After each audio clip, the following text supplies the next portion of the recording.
అందరికీ నమస్కారం. అక్షయ తృతీయ నాడు ఈ 5 పనులు చేస్తే మీ పుణ్యం ఎన్నటికీ నశించదు. అవును, మీరు విన్నది నిజం. అక్షయ అంటేనే తరిగిపోనిది అని అర్థం. ఈరోజు మీరు చేసే ఏ చిన్న పుణ్యమైనా సరే అది మీ 7 జన్మల వరకు తోడుంటుంది. అందుకే మీ తలరాతను మార్చే ఈ వీడియోను అస్సలు స్కిప్ చేయకుండా చివరి వరకు చూడండి. ఈ వీడియోలో చెప్పే ఆ 5 పనులు మీ జీవితంలో అపారమైన ఐశ్వర్యాన్ని, సుఖశాంతులను నింపుతాయి. ఒక్క సెకండ్ కూడా స్కిప్ చేయకండి.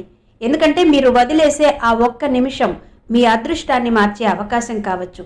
వీడియోలోకి వెళ్లే ముందు ఇలాంటి మరెన్నో ఆధ్యాత్మిక రహస్యాల కోసం వెంటనే మన ఛానల్ని సబ్స్క్రైబ్ చేసుకోండి. ఈ వీడియోని లైక్ చేసి మీ వారందరికీ షేర్ చేయండి. అలాగే హరే కృష్ణ అని కమెంట్ చేయడం మర్చిపోవద్దు. ఇక విషయంలోకి వెళ్తే ఈ ఏడాది ఏప్రిల్ 19వ తేదీన అక్షయ తృతీయ వస్తోంది. ఇది మామూలు రోజు కాదు. మనం చేసే జపం, తపం, దానం లేదా పూజ ఏదైనా సరే అది కొన్ని కోట్ల రెట్ల ఫలితాన్నిచ్చి మన జీవితాంతం తోడుంటుంది. అందుకే దీనిని అక్షయమైన తిథి అంటారు. పురాణాల ప్రకారం సత్యయుగం, త్రేతాయుగం రెండూ కూడా ఇదే రోజున మొదలయ్యాయి. అంతేకాదు సాక్షాత్తు పరశురామ అవతారం పుట్టింది, గంగామాత భూమి మీదకొచ్చింది, పాండవులకు ఎప్పటికీ తరగని అక్షయ పాత్ర దొరికింది కూడా ఇదే పవిత్రమైన రోజున. అందుకే ఈ రోజున కొన్ని ప్రత్యేకమైన పనులు చేయాలని శాస్త్రాలు చెబుతున్నాయి. అక్షయ తృతీయ నాడు మీరు చేయాల్సిన మొట్టమొదటి పని బ్రహ్మ ముహూర్తంలో స్నానం చేయడం. ఒకవేళ అంత త్వరగా లేవడం కుదరకపోయినా కనీసం సూర్యోదయానికి ముందే స్నానాన్ని ముగించాలి. ముఖ్యంగా వైశాఖ మాసంలో ఉదయాన్నే స్నానం చేసి నారాయణుడిని పూజించే వారికి సాక్షాత్తు పరమశివుడి అనుగ్రహం కలుగుతుందని స్కంద పురాణం చెబుతోంది. ఈ స్నానం మీ మనసును, శరీరాన్ని ఆధ్యాత్మికంగా సిద్ధం చేస్తుంది. వీలైతే పవిత్ర నదులలో స్నానం చేయండి.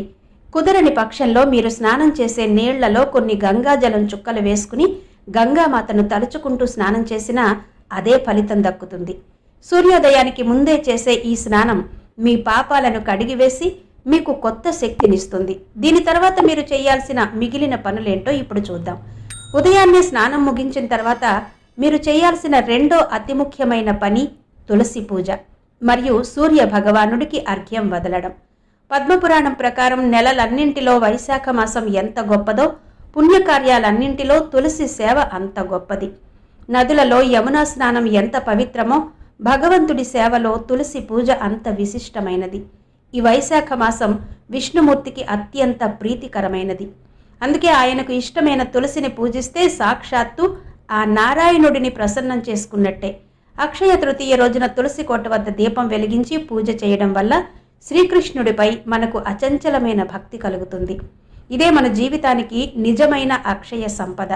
దీంతో పాటు అదే సమయంలో సూర్యనారాయణ మూర్తికి అర్ఘ్యం సమర్పించడం మర్చిపోవద్దు. సూర్యుడికి నీరు వదలడం వల్ల మనకు ఆరోగ్యం, తేజస్సు లభిస్తాయి. భవిష్య పురాణం ప్రకారం వైశాఖ మాసంలో ప్రతిరోజు సూర్యుడికి అర్ఘ్యమిచ్చే వ్యక్తికి 1000 అశ్వమేధ యాగాలు చేసినంత ఫలితం దక్కుతుంది. ముఖ్యంగా అక్షయ తృతీయ నాడు సూర్యుడికి జలదానం చేయడం వల్ల మన పాపాలన్నీ నశించి దీర్ఘాయువు మరియు ఐశ్వర్యం ప్రాప్తిస్తాయి. ఇక మూడో ముఖ్యమైన పని భగవంతుడికి గంధాన్ని సమర్పించడం. అక్షయ తృతీయ నుండే చందన యాత్ర మొదలవుతుంది. ఈ ఎండల తీవ్రత నుండి భగవంతుడికి ఉపశమనం కలిగించడానికి శ్రీకృష్ణుడి విగ్రహాలకు చల్లటి గంధాన్ని పూస్తారు. పద్మపురాణం ప్రకారం ఎవరైతే ఈ పవిత్రమైన రోజున విష్ణుమూర్తిని గంధం, పుష్పాలు మరియు జలంతో పూజిస్తారో వారికి ఉత్తమ గతులు లభిస్తాయి.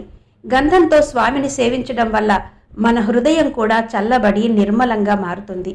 ఇది కేవలం ఒక ఆచారం మాత్రమే కాదు, భగవంతుడిపై మనకున్న ప్రేమకు నిదర్శనం. దీని తర్వాత మీరు చేయాల్సిన మరో 2 పనులేంటో ఇప్పుడు చూద్దాం. గంధం సమర్పించడం అనేది కేవలం ఒక ఆచారం మాత్రమే కాదు, అది భక్తుడికి భగవంతుడిపై ఉన్న ప్రేమకు నిదర్శనం. వైశాఖ మాసంలో వచ్చే ఈ అక్షయ తృతీయ రోజున శ్రీహరిని గంధం, జలం మరియు పుష్పాలతో పూజించే వారికి పరమగతి లభిస్తుందని శాస్త్రాలు చెబుతున్నాయి. వేసవి తాపం నుండి స్వామికి ఉపశమనం కలిగించడానికి చేసే ఈ చందన యాత్ర సుమారు 21 రోజుల పాటు జరుగుతుంది. ఈ సేవ మీ హృదయాన్ని నిర్మలంగా మార్చి భక్తి భావాన్ని నింపుతుంది.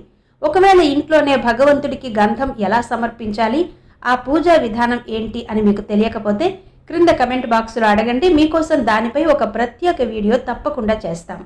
ఇక 4వ అతి ముఖ్యమైన పని హరినామ జపం మరియు అక్షయ తృతీయ కథను వినడం.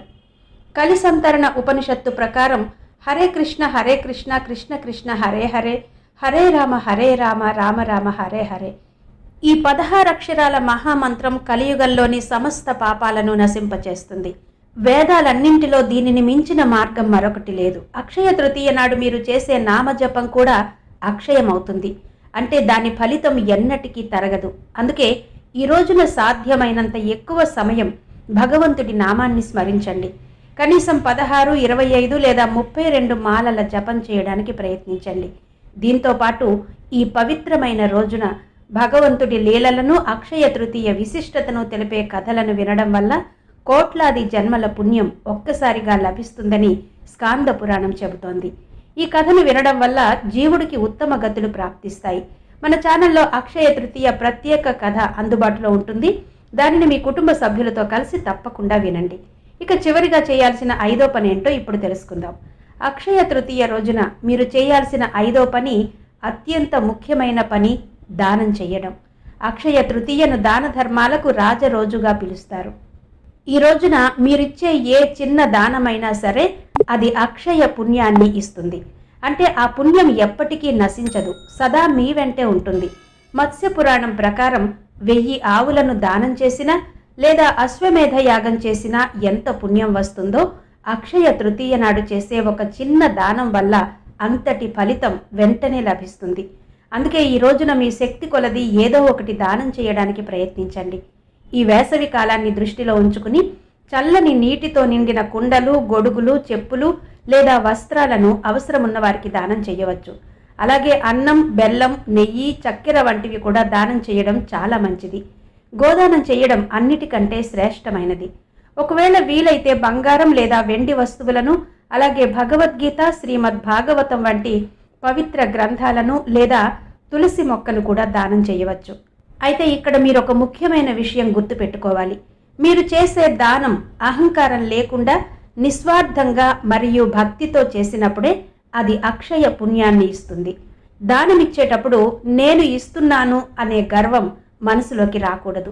ఇచ్చేవాడు ఎప్పుడూ వినయంగా ఉన్నప్పుడే ఆ దానానికి పరిపూర్ణమైన ఫలితం దక్కుతుంది. మేము చేసే ఈ చిన్న విన్నపాన్ని గమనించండి. మన ఛానల్లో అందించే ప్రతి సమాచారం పూర్తి ఆధారాలతో శాస్త్రాలలో ఎలా ఉందో అలా ఖచ్చితంగా చెప్పడం జరుగుతుంది. ఇందులో ఎలాంటి కల్పితాలు లేవు. అందుకే ఇలాంటి నిజమైన ఆధ్యాత్మిక విషయాలను నిరంతరం తెలుసుకోవడానికి మన ఛానల్ని ఇప్పుడే సబ్స్క్రైబ్ చేసి పెట్టుకోండి.